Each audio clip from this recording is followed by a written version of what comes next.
Hello बच्चों, let's read the question. How PCR is used in clinical diagnosis. So देखिए क्या कह रहा है कि क्लिनिकल डायग्नोसिस में हम पीसीआर को किस तरीके से यूज़ करते हैं। तो की कॉन्सेप्ट क्या हो जाएगा,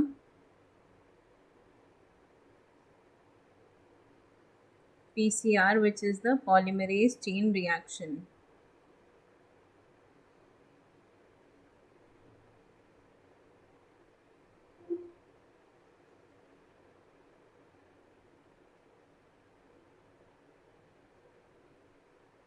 सो देखिए पॉलीमरेज चेन रिएक्शन जो है ये बेस्ड होती है replication of DNA, enzymatic replication of DNA के प्रिंसिपल पे बेस्ड होती है। एंजाइम की प्रेजेंस में किस तरीके से डीएनए रेप्लिकेट करता है। इसमें क्या करते हैं, शॉर्ट सेगमेंट ऑफ डीएनए उसको हम एम्पलीफाई करते हैं, मतलब उसके नंबर्स को हम हाईली इंक्रीज करते हैं। कैसे? एंजाइम्स की मदद से। और यहाँ पे डीएनए पॉलीमरेज सिंथेसाइज क्या करता है, new strand, new complementary DNA strands को सिंथेसाइज करता है। और ये एक प्रोसेस होती है जिसके through we amplify the number of DNA molecules और short segment of DNA. So a short segment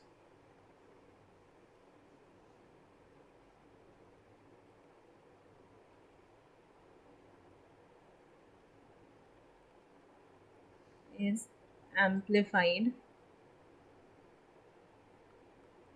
multiple times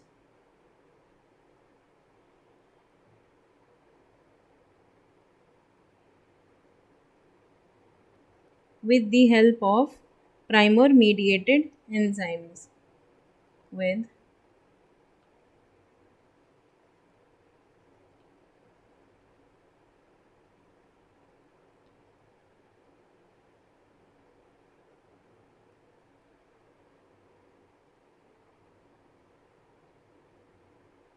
सो इसका बेसिक नीड क्या होता है, एम्पलीफाई करना किसी भी शॉर्ट सेगमेंट ऑफ डीएनए को।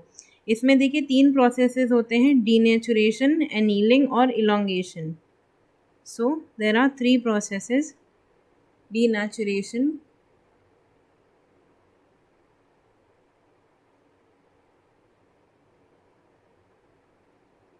Annealing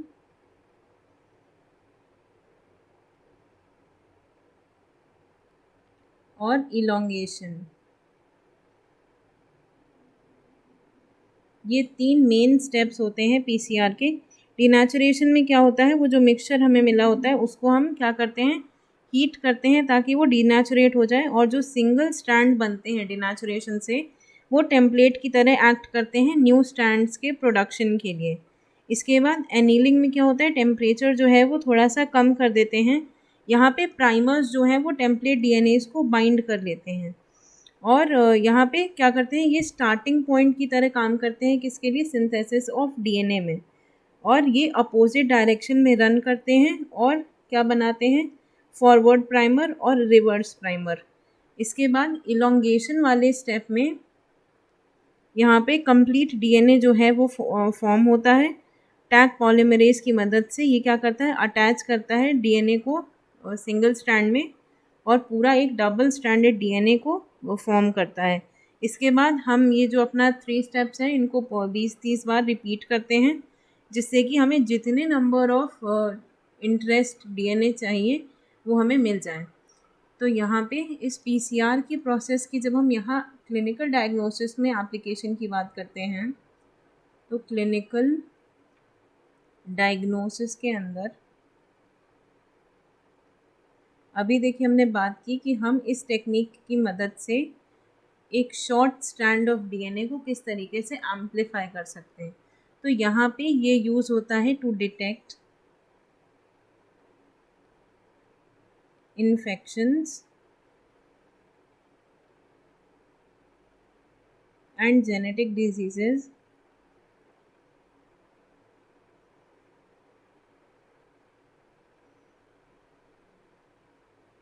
at a very early stage.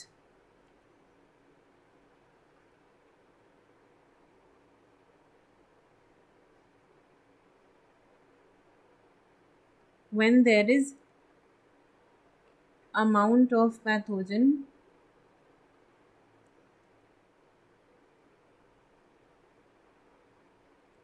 less in the body and the taken sample.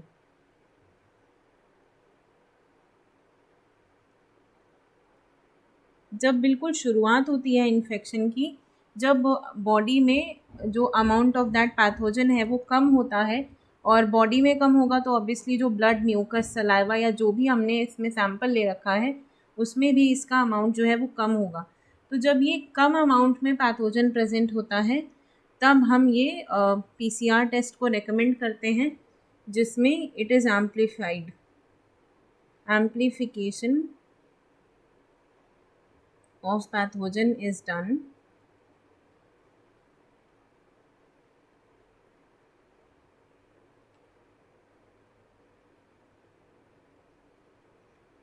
for accurate detection.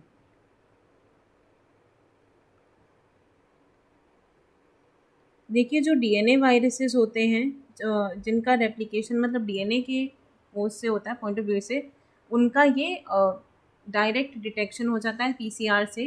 पर जैसे कोविड-19 का वायरस है, वो कैसा होता है, वो आरएनए वायरस है, तो उसको पहले डीएनए में चेंज करना पड़ेगा, कॉपीइंग से पहले, एम्पलीफाइंग से पहले। तो यहाँ पे हम क्या यूज़ करते हैं, RT-PCR, reverse transcriptase PCR for RNA virus,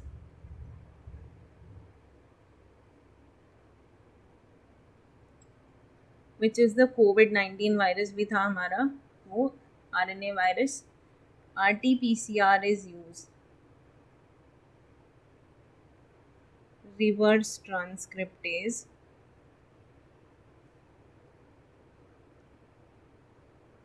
PCR, क्योंकि यहाँ पे पहले हमें आरएनए को डीएनए में चेंज करना पड़ेगा, उसके बाद हम उसे चेंज करेंगे। ये बहुत फेमस हो गया था RT-PCR during the Covid times, क्योंकि यही टेस्ट सजेस्ट किया जाता था। It is kind of accurate and can detect infection on a early stage. It takes around 5 days for the report to come, and this PCR is also used for detecting the genetic infections also. So can detect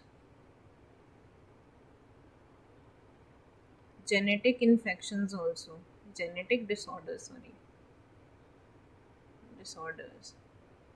So these were some clinical diagnosis applications of PCR. I hope you understood it well. Best of luck.